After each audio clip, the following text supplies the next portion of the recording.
right, rapid fire questions. Number one, what is your name? No, I'm kidding. We're not going to go that fast. All right, we have our guest today is Mr. Andrew Jaimez. How you doing, man? Good, thank you. How you guys doing?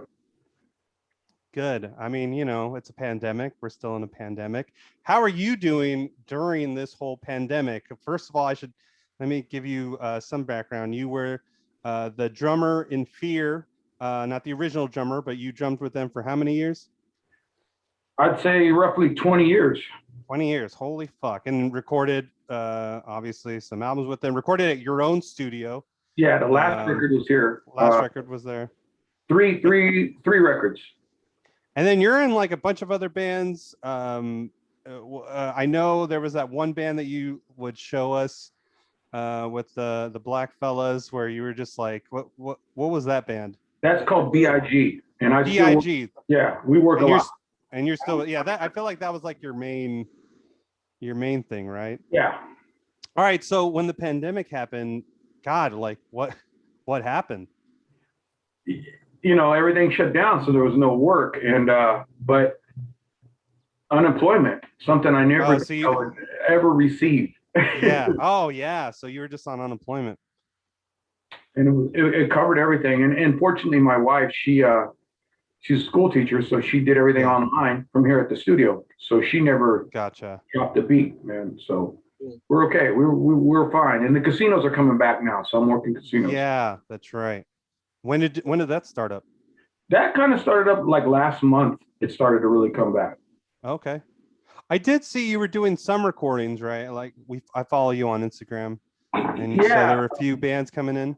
Yeah, absolutely. And I have the thing where we spray the shoes, the check the temperature. Oh, yeah. We got the whole thing. Yeah, and everybody's, most artists they're like, yeah, whatever, let's do it so we can get to work. And it's been, I don't really post everything I do, but it's been pretty busy. Oh, wow.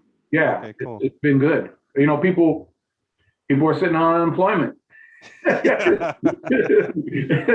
So, they're coming in here and doing their records. Or they're getting their checks and they're like, hey, let's do that record we've always wanted to do. Seriously, man. You're like, hell yeah. Oh, that's awesome, man. They're unemployed, they got time and money. So money. Exactly, man. Cool. So I have to say that I've been all right.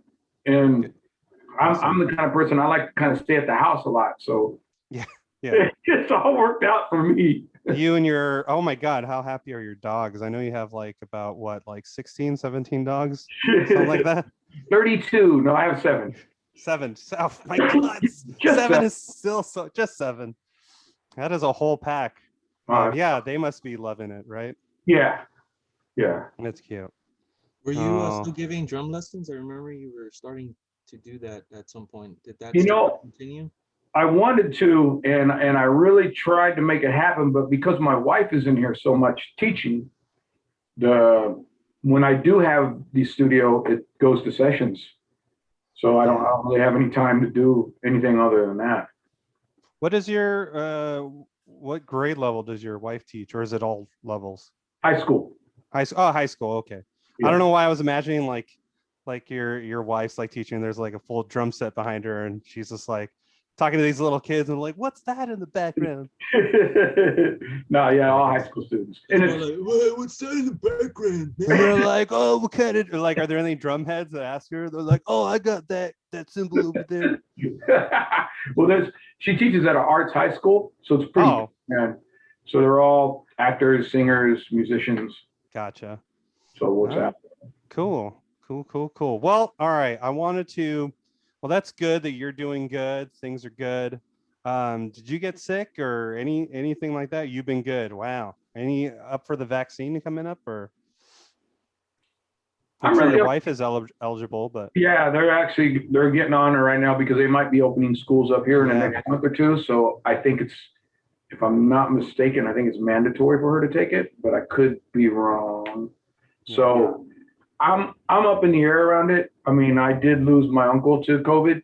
Oh no, I'm sorry to hear that. Thanks, man. And yeah, I mean, just like everybody else, we had to basically say goodbye on Zoom, and it was just really, and there's been a lot of deaths in our circle as far as like one removed. So it's been kind of crazy. That part has been really bad. But Yeah. No, sure. I heard I haven't I wasn't close to them, but I have heard of like family members in Ecuador just passing away. Apparently it was really bad in Ecuador.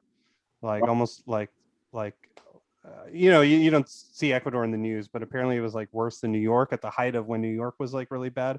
Around the same time, Ecuador was just and then my uncle's calling me like, "Yep, lost another aunt. Yep, lost another cousin. Yep, and I'm just like, "Oh my God." oh man, sorry to hear it. So nuts. Yeah, I wasn't close to them, but yeah, it's just it's terrible. So my heart goes out to them.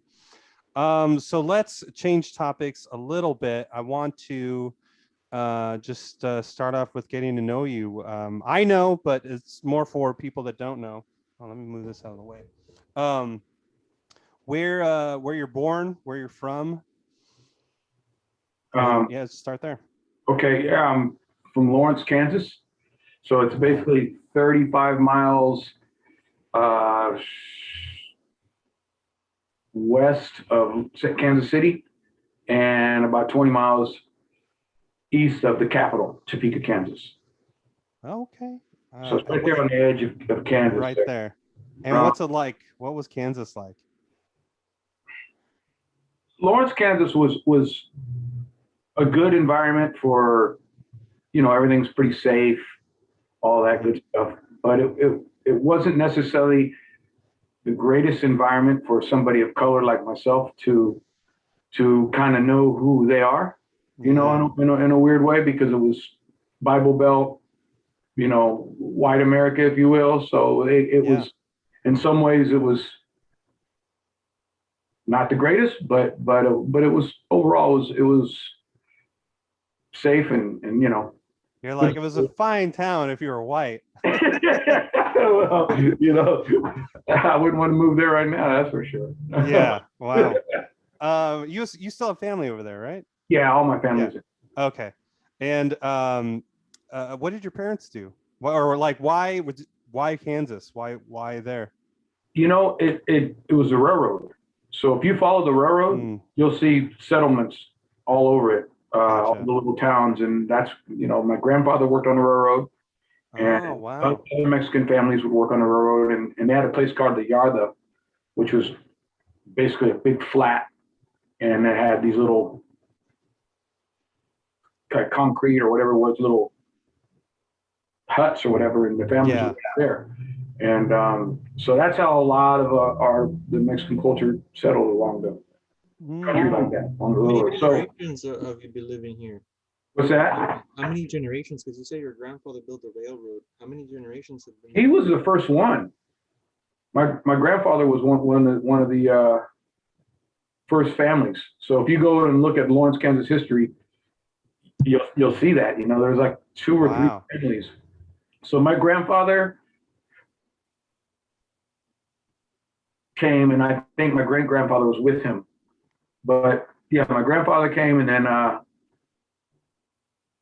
so what would that be? 3 generations? Yeah. I'm the third, and now they're, and it's like anything, every generation gets a little better at what they're doing, and started going to college, 3rd generation kind of thing, so it's wild. I miss my family, but man, it's hard to get back. Yeah. And what did your father do? So your grandfather was a railroad, and your father. Yeah, my grandfather's railroad, and then after that he started just doing stuff around, like collecting cardboard and doing things like that in town. My father was what did he start off as? He worked in the laundry for years, and then he went into maintenance at the University of Kansas for the dorm that housed all the athletes. Okay. And wasn't he a musician too? My father was a musician, yeah. And he was a musician. Was your grandfather a musician at all too? My grandfather on my dad's side, no. Okay. Okay. What got your father into music? Yeah, my grandfather Ignacio. I never heard him sing or play an instrument, but my dad and all of his brothers, they all sang and played music. They all just played music. Yeah. Yeah. So when Yeah. they'd be at the house and there'd be 3-part harmony and guitars and that's just the way it was. And it was just a normal part of life. Of course, a lot of alcohol too, but Right. but the music was everywhere, you know. And Yeah. that was what we did. The family got together and it was just music. Just music. Oh man. And yeah, I remember you telling me you were like 5 or 6 years old playing drums. Like they had you play drums, or how old were you? At like I was I parties and was stuff. I was 8 when I got my drum set. When I Oh my started god. playing, and it was one of the things where there just wasn't a drummer. You know, my brother played bass, my other brother played guitar, my dad played sax. You know, everybody. There wasn't a drummer, so my dad bought me a old Rogers drum set, which I really wish I still had. I sold it like a big dummy. Wow. So yeah, that's how that happened. They bought me a drum set and they said learn these songs. Wow. And you're like, all right, whatever. 8 years old, like, what? No. At that age, you don't realize that that might be kind of difficult. So you just kind of do it, you know. You don't realize your limitations at that point, man. Right. No one was anyone in your family like, you're dragging. Oh, Or was it dude, that- bro, I had bruises on my arm. Oh, really? Oh yeah, oh yeah, you're dragging. Wham! Oh, great. Oh, my Okay. What you're trying to say is that Dude on Whiplash had it good versus he got off the hook, man. Yeah. Yeah, it's different when you're a child. God. I mean, you know, it wasn't that bad, but yeah, they would stick. No, sure. But I mean, I grew up in a house full of. I only had one sister, and she's a lot older, so she was gone by the time she had already moved on, had her family, you know, and so it was all boys. So we all had bruises all the time. Okay, Yeah. it was tackling and fighting all the time. And which one are you in the lineup? I'm the youngest. You're the youngest. Oh, I don't know why. Did I know that? I felt like I didn't know that. But wow, you're the youngest out of how many? There was 4 of us. My sister, my brother Rick, And and then he died in a car accident when I was 10, Oh my and, God. and my brother Lewis and myself. Okay. And Wow. and my brother Rick was the real gift. I mean, that guy was. That's honestly, that's probably how. That was my biggest influence on drums, and it wasn't because I got to watch him play. It wasn't because he gave me lessons or anything like that. He just played the drums, and I remember standing next to the drums, and he started playing. He was mainly a guitar player, great guitar player, and he could sing. He was that guy, you know. But he played the drums, and I just remember how it felt. Not that he was doing this and doing it, but how it felt when he played. The bigness, the round, you know. I was like, oh crap. So that's, I think, what I chased my whole life was just trying to play like that. Wow. And what kind of music are you guys playing at this point? Early on. Early on, it was Tex-Mex, and it was Little Joey La Familia, Ruben Ramos, people like that, and it was just straight Tex-Mex. But at the same time, my brothers always had the Chicoria, Weather Report, all the jazz fusion stuff coming in, and then at the same time, my other cousins on my dad's side, they were bringing in the Funkadelic and Ohio players and people like that. So as a little kid, man, I was exposed to all the great stuff, you know. I was very fortunate. Yeah. Sure. Awesome. Was there music where you're like, don't bring that in here, get that out of here? Not really. Not when I was a kid. When I got older, yeah, I had an issue with radio music and pop and rock and stuff like that. That's because I just didn't know.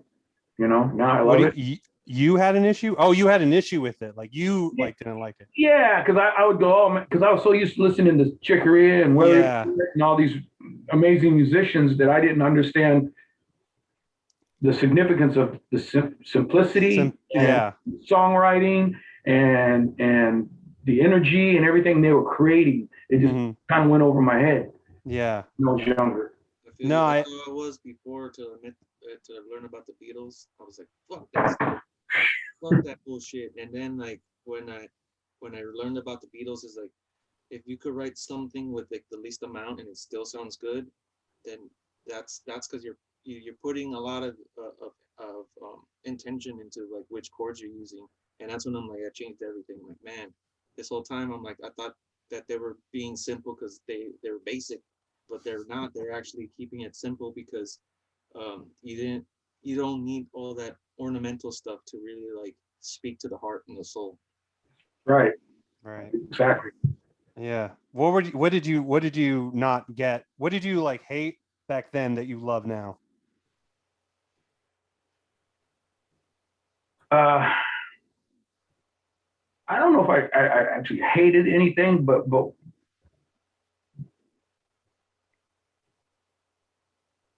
what used to get me was like I said, simple stuff. But when they started altering like the sounds, and it wasn't just straight bass and guitar and drums, they started altering different things and junk like that. I was like, man, I put it in my head that they just couldn't play, so that's why they were going this route. Kind of the same issue I have with rap right now. Maybe someday I'll understand that too. You know, it's like I don't know what they're doing. You know, so it's an art to it, but I'm not. I don't understand the art, so I turn it off. You know, and so now I really dig how sounds can alter, you know, the feel of a track or anything like that. You know, and actually right now my uncle does music for slot machines and stuff like that, and casinos. Yeah. And I'm trying to track out in the next week or two and sending it to him to see if I can get to be a part of that. And that's all sounds, man. Right. No, yeah. It's like the 8-bit stuff. What's that? 8-bit, like you know, Nintendo. They used to have music. Yeah. Nintendo, like that type of stuff. 8-bit kind of yeah, stuff. kind of, but a little more. You know, it still has the rock vibe or whatever vibe or East Indian, but it has all that, you know, all those crazy sound effects. So that's fun, man. Yeah, God, it was funny because I was talking to my girlfriend who was telling me about her friend's husband who does music, and she's like, I don't know, he like does music or something. And I'm like, well, is he like, you know, does he play drums? Does he play bass? Like, I don't know. Is he a DJ? Like, and she's like, I don't know. And then we just found out that, like, you know, the meditation app, I think it's called Calm. Yeah. Calm. Yeah. He does music for that. And I was like, oh, it was like, so is this weird, like little market? Yeah. And he gets paid for doing music for this meditation. I'm like, God, you can find music. You can almost find something anywhere here in the music industry. You don't have to. On the so if I go like on Spotify or Pandora, I always wonder like there's artists like it has names on the artists. I'm like, who are these people? What are they doing? They're just like sit around with the synthesizer. Yeah, man, sitting in their studio, bro. Exactly. Yeah. No, they're gonna get the kick out of this one. That's what I want to do, man. Don't have to leave the house, get the check and you know, online payment. Would you ever do? Well, you did before. You right? You scored stuff for movies, right? I played drums on movie scores, but I've never scored anything. Never scored. Would you ever do anything like that? Like do the full score? What's say again? Would you ever score the whole thing? I'm just trying to learn how to do this casino thing. And if I can do that, that's kind of the start of where I'd like. Oh yeah. You know, just like the jump start. I mean, you know, I'm 55 years old now, so I appreciate the club work, but I'm burned out, man.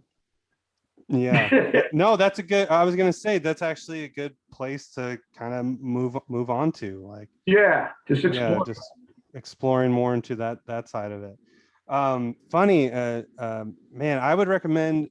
We can talk afterwards because I can't remember the name, but there's some like rap, like hip hop documentaries that you got to watch, and it kind of explores, like going back to like, you know, not understanding rap and hip hop. Because I was the same way. I didn't really understand it. Then there were a few like movies I watched, and I was like, okay, like these guys literally had no money for instruments, and so, but they had tape players, and they could like make beats from it, and that's where all that sort of stuff comes from. And they could like just do poetry over that, and it became like this cultural thing. Yeah. So yeah, because I didn't get it, and then once you kind of see it, I'm just like, oh my God, I understand it now. Oh, cool. Do you think somebody sampled your drums and they're using you right now? What's that again? I'm sorry. Do you think Yeah, somebody I don't know if your mic's real hot or not. I can't hear you real well. Hello.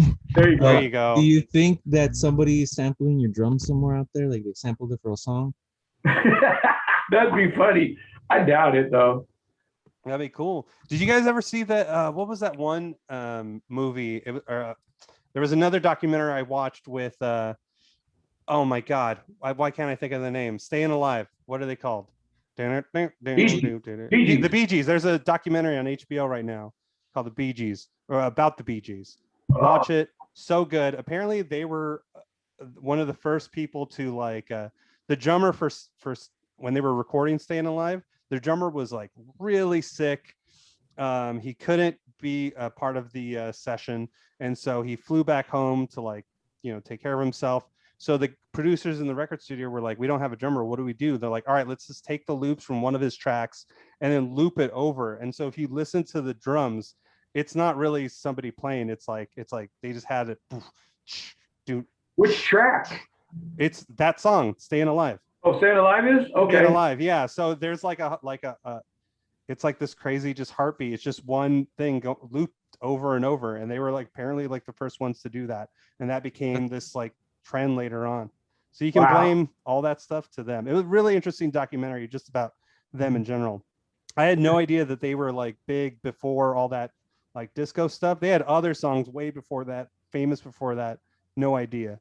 Yeah, that was one of the groups that I was like, come on, man. And now when I listen to them, freaking brilliant, man. Yeah, so good. No, it's so good. And then there were some songs I was like, oh, that's the Bee Gees. And it sounds like stuff like the Beatles, like old Beatles, used to do. Yeah, they're great. They're really good. So let's move on to, oh yeah. So when did you start getting to listen to your own music? Like what were some of the things that you were starting to get into on your own, or did you have an influence from like maybe one of your brothers that was like, hey, check this out? And you're like, what's this? The first record I ever bought, and it was my birthday, and my aunt and uncle gave me money. And I went and bought Stevie Wonder Songs of the Key of Life record. I don't know if you're familiar with that record. It's a double record. And I went home, and that was like, just blew me away, man. I listened to the album over and over and over. And that was my first, like, this is my purchase. This is what I want to do. So, yeah, that is kind of the beginning of maybe when I said, this is really what I want to do. Because before that, it was part of the family. So I didn't even know that I necessarily wanted to be a drummer. It was just something I did, like, hey, we're going to have breakfast. Hey, we're going to play. Okay. I remember my dad honking at the top of the hill when we're sledding. It's Friday night, and he's honking at the top of the hill. And I'm like, damn, because I had to go play, I wanted to hang out with the kids and go, do that. So, that Stevie Wonder Songs of the Key of Life was my first purchase. Like, was that the question you were asking me? Yeah. Oh, okay. Yeah. Were your parents like upset or at any albums that you bought where they were like, what is this? Or I don't understand that, anything like that? No. They're always cool with it. Yeah.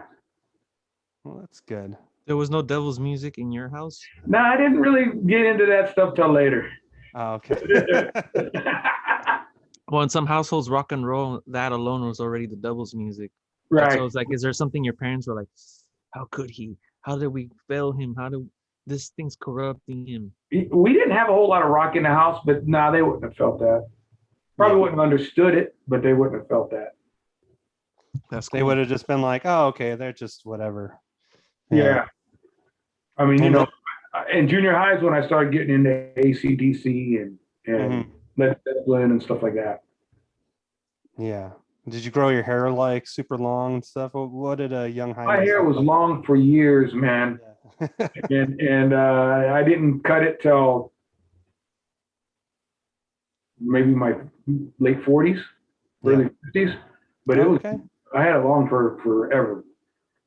So damn. Yeah. And then so when did you like actually start getting gigs, like separate, leaving your leaving your family and having other bands for yourself? So in college, well, I always played with my brothers or my brother in bands growing up. And then in college is when I got with a real good buddy of mine named Mike Tyler. And we both were in the jazz band and orchestra and everything at KU. And he put a band together called the Soul Masters. And so we played together for all through college. And it was a blast. We just, made money on the side, had fun, did all that. But then, my senior year after that, I wanted to leave Lawrence because KU's in Lawrence. So I was going to ask, where you went to KU. Okay. Yeah. So I just said, hey, I'm going to move to New York. That's where I want to go. So that's what it's like. I go, I'm out. And I remember, where'd you go in New York? Oh, this is the funny thing. So I knew I was going to go to New York. I already planned it, and I told my mom. And your mom knows you. And my mom was crying, and in my head, I'm like, why? I'll be back. No big deal. But she knew I wasn't going to come back. She knows her son. So I decided I was going to leave, and then a buddy of mine, a guy named Stan Sheldon, bass player, who played. He was the bass player on the Frampton Comes Alive record. So he was he played with a lot of people. He's a great bass player. Him and I were working in Lawrence together because he's from a little town right there next to Lawrence. And I said, I'm moving to New York. He goes, I want to go with you. I'm like, okay, let's go. So we went, and my intentions were to go to Manhattan right there and just get an apartment. So I had money saved. I go, I'm going to jump right in. This is where I want to. He had another decision. He wanted to go upstate New York, but see, he had lived there already for quite a while. So I'm thinking, I'm going to listen to the guy who lives here. So we ended up upstate a little bit. And so I was just driving into the city all the time. Okay. I probably would have done it differently if I was on my own. I probably would have got a place there. Sure. But I mean, I didn't know anybody there. But, when you're that age. Super fresh. Yeah, I was going to say, what year is this around? That would have been about 80, 88, 89. Oh, okay. 89.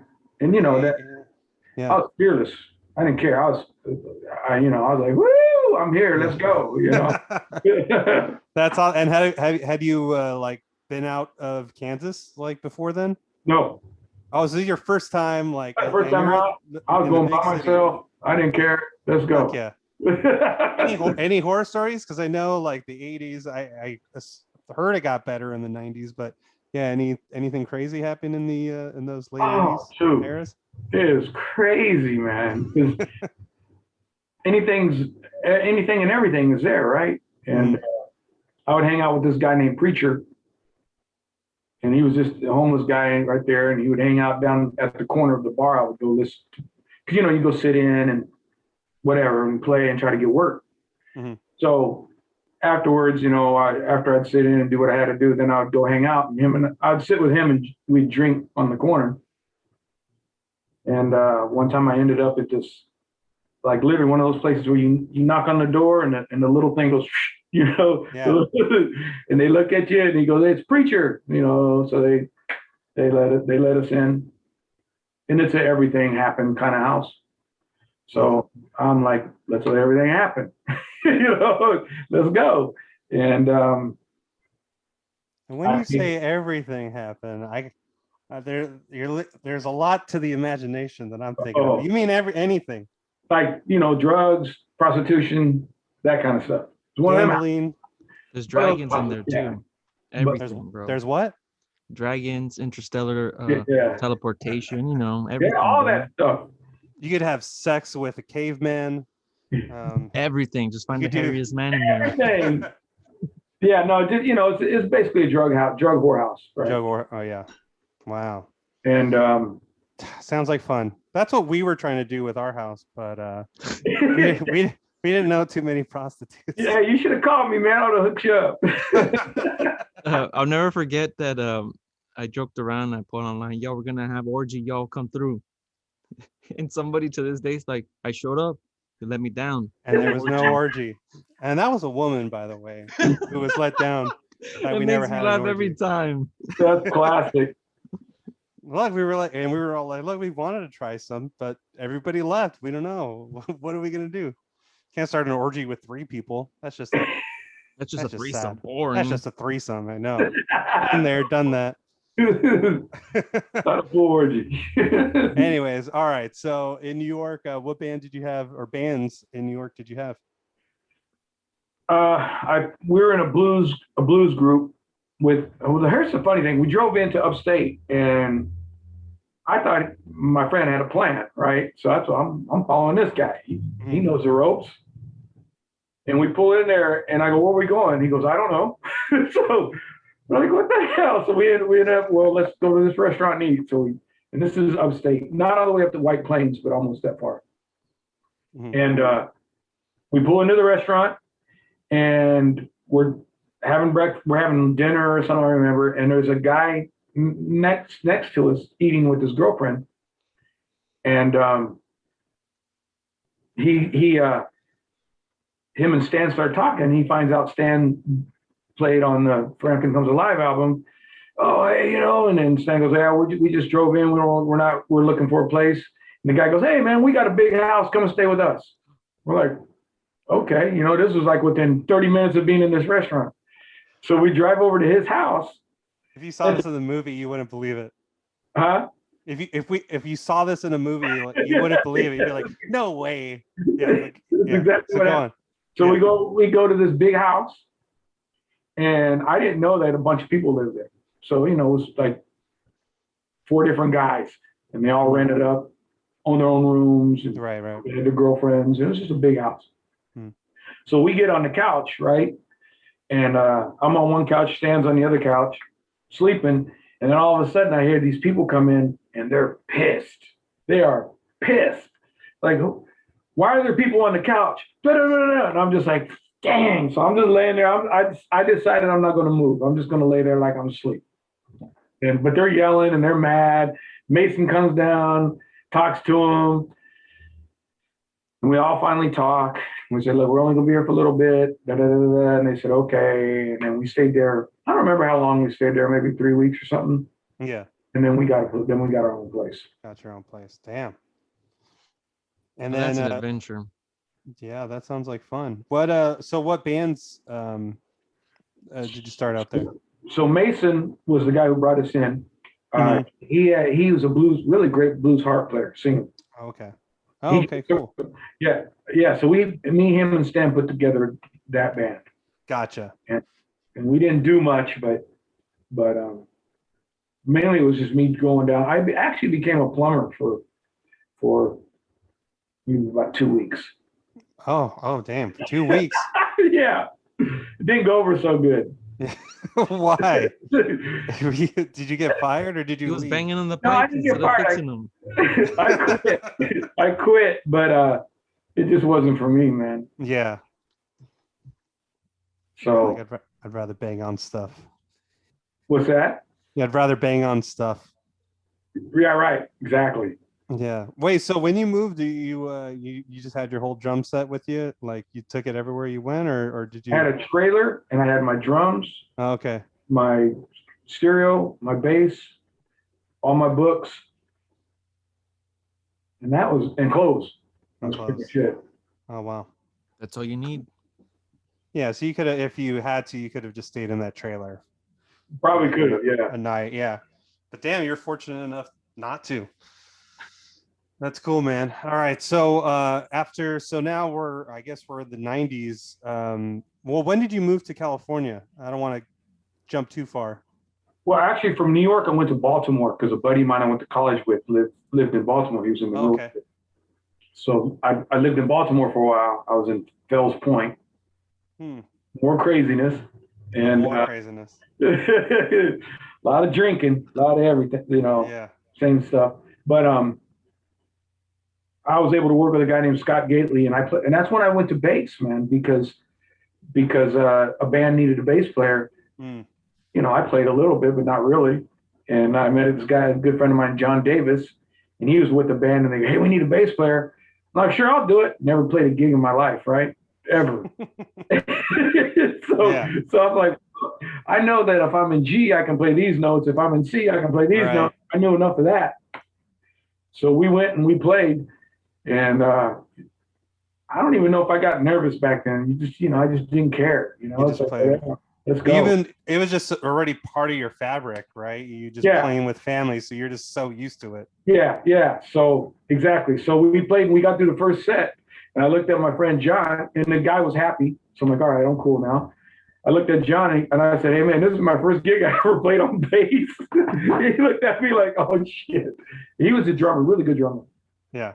So I played bass in Baltimore mainly. Okay, cool. Funny because my uncle said when I started playing guitar, I was playing guitar, and then my sister had a drum set, and I found myself playing more on the drum set than playing guitar. I just hit a wall with guitar, but the drums were fun. And then my uncle was like, "You know what? You should really pick up his bass because bands always need bassists, and you'll always have a job if you know." And funny enough, I've never been no, I was in one band where I played bass. We hired you, remember, bro? Oh, You're a well, bass player. I guess so. But we never really played I think we played one gig? One gig, yeah. We played one gig. the one off. Yeah. No, it was just funny because I was in this band with these 3 Filipino guys, and they could not find a bass player. And I was just like the token white guy just playing bass with these guys. And you were taller than everybody, right? Yeah, I was way taller. Yeah, not only I'm like tall just for a human in general. So yeah, I stuck out like a sore thumb when I was performing. But yeah, anyways, all right. So Baltimore. So you're in Baltimore. Where'd you move after that? And then I went home to Kansas for about 2 or 3 months, and regrouped, got some money together, Mhm. and came out to a good friend of mine, Louis Soliart, who's the one who brought me into the team. I know. Yeah. Yeah, that's one of my. Him and I worked together in Lawrence too back when I was in college. Oh wow. So we worked Is a lot he from there? No, he's from out here in LA, Okay. but he went to Lawrence because of the girl he was dating. Gotcha. And so that's how I met him at a music store. I've known him since I was 19 years old. Wow. So I've known that guy That for was way back. 36 years. So him and his wife were out here. And he goes, "Want to come out to LA?" And I said, "All right, let's go." So I came out to LA, same thing. And What part of LA? I moved into Fullerton. Oh, okay. That's where I came in Fullerton. And he said, "Hey man, I got a gig." I got here on a Monday. He goes, "I got a gig for you on Friday." Wow. He got me a gig with nobody knowing me. And this is the crazy part. The gig I had was with a guy named O.C. Anderson, who's no longer here, but he's deceased, but he had a thing called Bluesion. So he played guitar, blues, but very jazz foundation. Gotcha. He took me to the Tonight Show one time.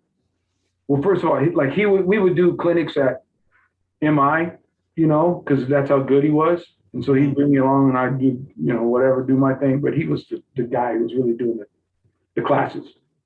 We would go to the Tonight Show, and him and I are sitting in the Tonight Show. We watch it. The next thing you know, Branford Marcellus and a bunch of other band members come up. "Hey, OC, how you doing, man?" So he's that guy, right? Yeah. And that was the first guy I played with out here. How did I get that lucky? Luis hooked me up. Yeah. The keyboard player that played with me scored all the movies. Talladega Nights, Ricky Bobby, March of the Penguins, Nice. on and on with these big movies. Yeah. He's still a friend of mine, Alex Warman. He was the first guy I played with out here. Bass player was a guy named Dig Lewis. He played with Stevie Wonder, all kinds of people. So that was the first band I played with was those guys when I moved out here, man. So I got real lucky, and that was all because of Luis. Wow. And I hated LA for 2 years, but once I got used to it, Yeah, everybody hates LA. Why? What? I was born and raised, so I have this like lens. I understand it because I have friends out of town. But what was it for you that you hated? There was several. That one was the smog, man. Back Mhm. when I first moved here, the smog. I was nauseous literally every time I got home, man. Because Yeah. being out there and all that craziness, I'd get home, I'd feel sick. I Yeah. go, this is crazy. The amount of people that were here, the traffic, and then in New York, it was more like, hey, fuck you, and it was a lot more. There it is. At least you got that off your chest. Yeah, Yeah. and you move on. It was more real to me. I came Yeah. out here and everybody was just like, I just felt like everybody was full of shit out here, man. Yeah. And but after 2 years, I started getting the swing of it. Then I found the people that I hung with, people that I trusted. Then I had my niche, and so then it was cool. But I could always get work. There was always Cool. work there. And then tell us how you got your studio in East LA. Um, I was in Studio City. At that point, I had moved to Studio City with some friends of mine. Actually, Dig Lewis, the bass player, the first bass player I worked with out here, Mhm. he had a gig in France, in southern France, um, and he called me for that. So I was only here for like 3 months. He moved here and he lived here. He got the gig. He goes, "Hey man, you want to do this house gig with me?" So I said, "Sure." So I went out to southern. I could walk. Literally, I mean, it's kind of a long walk. I could walk to Italy or I could walk to Monaco. Yeah. I was right there. Damn. And we started playing around midnight, 1 in the morning, because Yeah. Monaco shuts down at midnight, right? It's like done. Mm-hmm. So this club would open at midnight, and we'd play from 1 to like 4, 5 in the morning, and that was our gig, 6 days a week. And Rock and roll. everybody would come through, like Gladys Knight, Stevie Wonder, all the acts that played in Monaco would come and hang out at this bar. And the Prince of Monaco would come and hang out. I got to see the Grand Prix. We got to walk the Grand Prix, Damn. the track before it happened. And I was getting paid big money, man. And it was, Fuck yeah. but at the same time, I wanted to be in LA. Mm-hmm. So this was a cool situation. But the thing that really brought me home was I was dating a girl there, a girl there who was really sweet and very, very, very, very cool person. No, the European mindset was just a lot more relaxed. And she actually passed away. So she had her name was Isabel. She had a cyst, and I guess apparently she got it fixed, but apparently something happened, and so yeah, she died. So that's why I came back, man. I'm like, oh my God. I can't stay here. I got to get back to LA. That's rough, man. I'm sorry to hear that. Thanks. Yeah, it was rough, and so when I came back here, that's when I was in Studio City. Mm-hmm. And I wanted to play really bad, but I couldn't afford a place to play because Studio City is very expensive. So I was playing at a place called Baby Doe's, which is no longer here, kind of in East LA, more Montebello, actually, I think. Mm-hmm. And this guy comes up to me and says, "Hey man, I got a band in East LA. You want to come check it out, hang out? We got a spot." I said, "Sure." So I came here, and it was a band with Mario Hela. Bass player was Mondo Lopez, who now plays with Morrissey, and then the guitar player Richard Presley. And so I was just hanging out with these guys, and in the meantime, somewhere in there, I picked up the Fear gig. I don't remember. Yeah, somewhere in that crazy. Somewhere around that, yeah. Which is kind of a crazy story. But we'll get to that. Yeah, that'll be my next thing. Yeah. Okay. So I rented a little room from them for like $50 a month, that I could leave my drum set up and I could play. I'm like, oh, this is great, you know. Mhm. But before I did it, I was fearful of East LA. People had put these things in my head about East Yeah. LA, you know. So I was all scared, you know. And I'm Mexican, I blend right in, but I was still scared. So, but I got the room. I started getting the lay of the land. I go, hey, I like this place. So I moved right down the street, my apartment, so I could be closer to where I played. Mhm. And then those guys stopped coming to the studio. So before, you know, eventually I was paying all the rent. It was just my place, which was next door, 751. So I went to the owner and I said, hey, can I build an apartment in here? Because I'm never at my apartment. I'm here. Can I? And he said, sure. So I built the apartment and built the studio. And I'm like, okay, I'm good. I'm in LA. I got my own place. I got a studio. Yeah. Then I find out he's not the owner. Oh shit. The owner comes knocking at the door, literally knocking at the door, and hasn't been paid rent for like 4 months. And I'm like, oh man. And he goes, have you been paying your rent? I go, yeah, I've been paying my rent every month. And he goes, okay, I'll be back. So then he goes to the guy who I thought was the owner. Mm-hmm. Then he comes back, knocks on my door, and he goes, all right, he said you've been paying rent every month. So if you want to start paying me directly, you can. I said, all right, done. And then he asked if I wanted the place next door. And I said, sure. So that's how I got the studio. And wow. And then you switched, right? Because the studio was where you lived, and then it switched. Yeah. Because I remember coming. Yeah. Yeah, I built a bigger one over here. Yeah. It was bigger. Oh, okay. Yeah. That makes sense. Yeah, because I remember going over there. We recorded some stuff. And then the next time I came over, I think I like knocked on the door, like years after. Yeah. We were here for a meeting and I knock on the door and then you open the next door. You're like, hey, we're in here. And I'm like, what? I'm like, wait, what? I'm so confused. But I was like, oh, duh, you just did it over here. But anyways, you're like, oh yeah, it's here now. Before we get into Fear, did you get to meet Stevie Wonder in France? I didn't get to meet him. I had left. Oh man. Yeah, I didn't get to meet him. James Brown, his band. I got to meet quite a lot of great musicians, man. Yeah. It was unreal. Because a lot of the band musicians would come and hang out. No, because I was just saying, correct me if I'm wrong, but like one of the first albums you said was Stevie Wonder, right? Yeah. It was that double album. So like, right. How amazing would that? Like, it would have come full circle. Like, right. Fuck, here's Stevie Wonder, but no. I was gonna ask, did he see you play? But I'm like, I mean, did he hear you play? Ah! Wow. Dang. Nah, I didn't get to meet him, unfortunately. No. All right, cool. Well, all right. So tell us about Fear, how you got involved. First of all, were you a fan of Fear at all? Were you like, listening to them at the time or anything, or?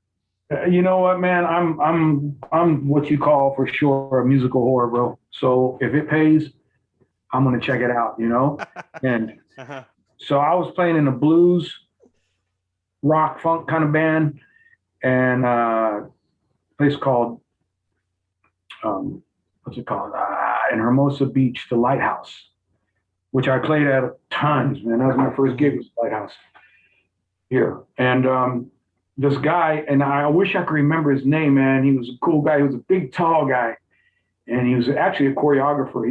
He did, like, I think, Legs, the ZZ Top video, one of those ZZ Top videos. Mm-hmm. He choreographed that, but you would never know he's a choreographer. He's just this big old guy, right? He saw me playing at the blues place, and he goes, "Hey, I got a band that needs a drummer, man. You'd be great. Let's go out here and we'll call him." So he calls Lee Ving, and I get on the phone and I said hello, and I didn't know who Lee was. He goes, "Hey, this is Lee Ving. Hey man, how you doing?" Okay. He goes, "Man, my friend says you would do great on the Fear stuff, and we need a drummer." And I'm like, yeah, I'm down. He goes, "Have you played punk rock?" I go, yeah, I know punk. Never played punk rock in my life, man. Never listened to a record. Didn't know what any of it was, man. It was completely foreign. But I'm like, yeah.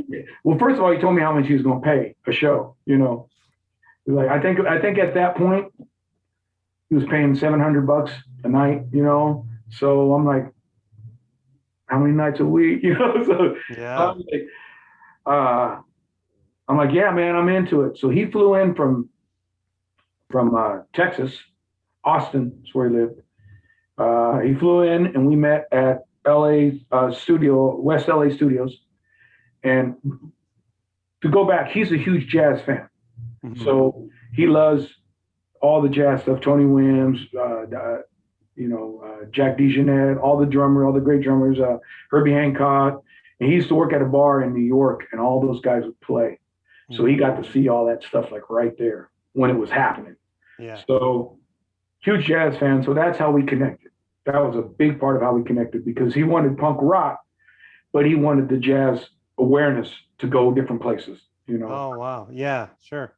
Yeah. So, you know, some people think Fear is it's too cerebral to be real punk rock, whatever, you know.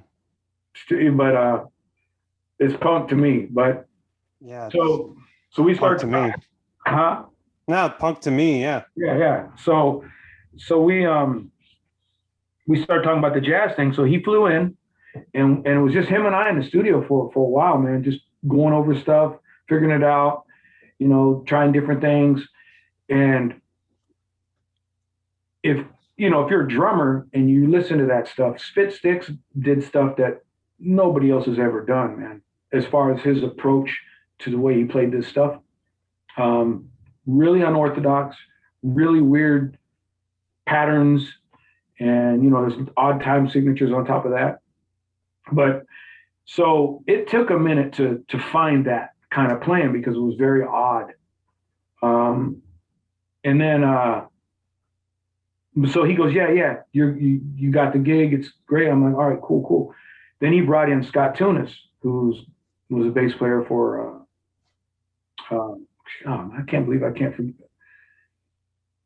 Zappa. He played with Zappa Oh no shit. Yeah, yeah. I was gonna say Scott Tunis sounds familiar. Yeah, he played with Frank Zappa for a long time. So he was the bass player, So now, I'm in way deep waters, This guy's way out of my league, man. He's on a whole nother level, bro. I own a drum set, he plays bass. So it's like, what I'm here though. Again, let's go. You're there, yeah. So I got to play with Scott for like 2 years, man, and that was pretty amazing. I mean, oh dude, ridiculous, man. Yeah. Ridiculous. And then I bought my buddy in on guitar, a guy named Sean Cruz. He'd probably be mad that I mentioned his name, but and he came in and the weird part was he came in and it didn't work for Lee for some reason. And so he let Sean go and we went through a crap load of guitar players and nobody was doing it. And you bring Sean back in. And that first record that me, Sean, and Scott Tunis are on is a really good record, actually. So that's how I came into that. I mean, it was one of them things that once I said I was interested, I knew he was flying in. I just listened to all their CDs over and over and over and try to figure patterns out. Just jumped in. That reminds me of Ismail over here. Whenever we play a gig, he says that he'll listen to practice over and over. Like that's the way he rehearses. He rehearses in his head. Like he'll just listen to the songs, and because we don't get to like rehearse every day. We rehearse once a week. So right, that's his rehearsal. That's why I like everybody. When I picked up drumming, I didn't know anything, like zilch, nothing. And they're like, here, learn the song. So all I did was download the song illegally, burn it on the CD, put it on repeat on the CD player, and just listen to it. And just all I did was copy that. So that's kind of how I learned. So now every time I learn stuff by ear. Yeah. You got to just get it in your head, man. You got to know the roadmap where you're going. I was gonna ask you. You mentioned about the drummer from Fear, and you said he's unorthodox. Do you feel he was unorthodox because he didn't know music theory and he just played by feel, or you think that he knew what he was doing, as far as like technicality wise? He knew what he was doing. Those are very deliberate. deliberate combinations. And Mhm. Because Yeah. I was just thinking about Lars Ulrich, and people like always try to break down his videos. Like, wow, this man, he does like weird odd time signatures, and like everybody laughs because like he's not doing that on purpose. He plays by feel. He doesn't play by timing. He doesn't even, he's not even aware that he's doing it. So that's Right. why I was So asking if that was a conscious thing from your perspective. I think it was, yeah, it wasn't, everything was meant to be what it is. Because he was a core drummer, I'm pretty sure. He is a, so yeah. So he knows music, he reads and all that stuff. Gotcha. Cool. What Yeah. were you ever interested in playing any other instruments besides drums, bass? Like, do you play the harmonica or any? You know, I dab around on everything, but drums and bass is a real natural place for me. You know what I Sure. mean? I just know I can do what I need. It's just a natural place. Guitar, I tried to play guitar, man. I'm horrible at guitar, man. I mean, I can hold a chord, I can hold Yeah. chords, but to try to be melodic or to do something, it's not there, man. I mean, it's just like, it just sounds horrible. So I realize I'm just not a guitar player. You're probably a rhythm guitarist, not a lead guitarist. I can do that. I can, and I'll play rhythm tracks on stuff. But your mind wants to go do other things, man. Your mind wants to go, hey, it's like, and it's like, it's like, no. So yeah, but I just dab around. But no real desire to like be real great at another instrument at this point. Just the studio. Just the studio. Well, yeah. Good segue. Tell us about the studio. What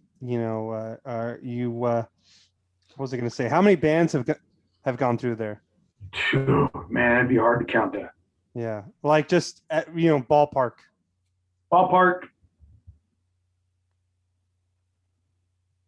50, 60 different bands. Yeah, cool.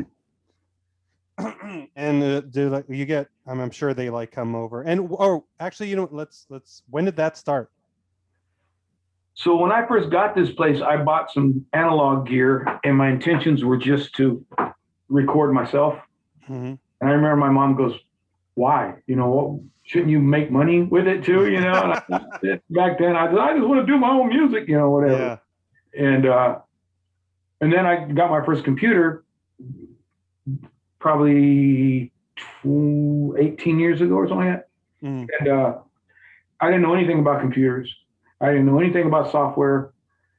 So I bought a computer, bought the software, just started pushing buttons, man. Let me try to figure this out. My computer almost ended up in the middle of the street so many times, man, because I didn't know what the hell I was doing. Just whatever. I'm gonna figure it out. And I feel you. It was nuts. So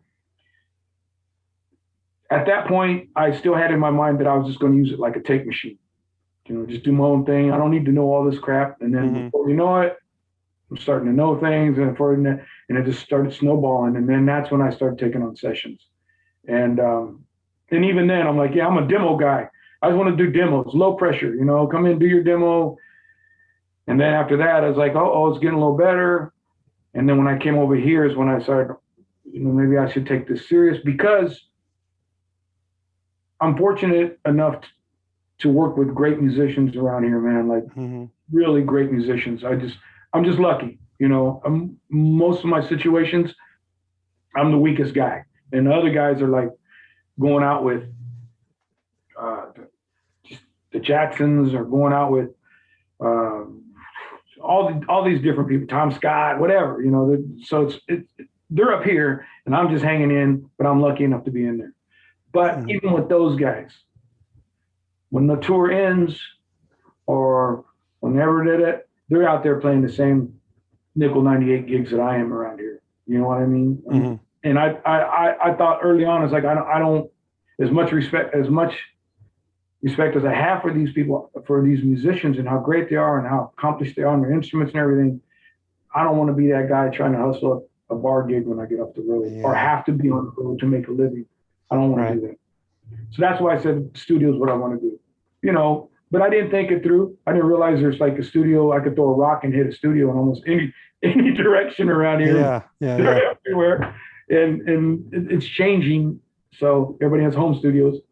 But I started really. That's why I came in here to have the big room. Mhm. I saw you remember that Dave Grohl movie, the Dave Grohl movie where he did the sound studio? Sounds Did you- yeah. Oh just yeah, watched I heard yeah. it. I haven't seen it. Okay, so if you ever watch that movie, you'll see me in the background when Lee's doing his part. I got to hang out. It was pretty cool, man. Oh, nice. Which But scene were you in? I saw that. Which scene were you in? it's when Lee Ving is in the control room, and they're talking about Lee Ving singing the track, Mm. and you'll see me in the background. I'm hanging out. I got my Juan's Deer shirt on, I think. Dang, I gotta go back and check it out. Yeah. So It's I'll on check it- I'll YouTube. check It's it out. free. More Oh, okay. Blake Dedlie. I'll check it out. so it's Yeah, go for it. so I went to that session and was hanging out with those guys, and they just had one big square room they were recording in. Everybody was in one big square. I'm like, oh, okay, that's what I need to do. I mean, my room's nowhere near as big, but it's the same concept. Same. You know? Yeah. So I said, all right. So I built the studio. Talked to my wife first. We're going, Of course. and so I built it, and I just slowly, always comparing my work to work on the radio. I mean, what else are you going to compare it to, right? Mhm. YouTube, the best shit I know. Compare it. What is it missing? What is it missing? And I'm just slowly building, and I've been fortunate enough to be around some really good people who share what they know.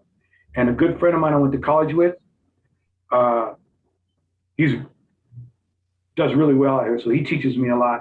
So Mhm. I'm just buying more gear. I just bought a new computer. I bought a new board. We Just saw you trying at NAM buy a new microphone. Yeah. Yeah. Last year, 2 years ago. Yeah. Yeah. The last one where it happened. Yeah. Exactly. Yeah. And I just bought a Neumann mic. Beautiful mic. I love it. Awesome. So I'm just trying to step it up, man, so I can compete. I'm getting into mastering, so I got a new mastering suite, playing with that. Got to compete, so that's what I'm just trying that because this is what I love to do, man. Yeah. Well, go ahead and plug it, man. This is our time. The time, the deadly hour is ours. So anything you want to promote, your studio. Yeah, where can people find it? Yeah. Yeah, I love the studio is called thecompoundeastla.com. That's the website, thecompoundeastla.com. It's on Atlantic and Whittier. We're open for business, man. And check out the website. You'll hear all the tracks that I've done. And I also play on different people's tracks, drums on different tracks.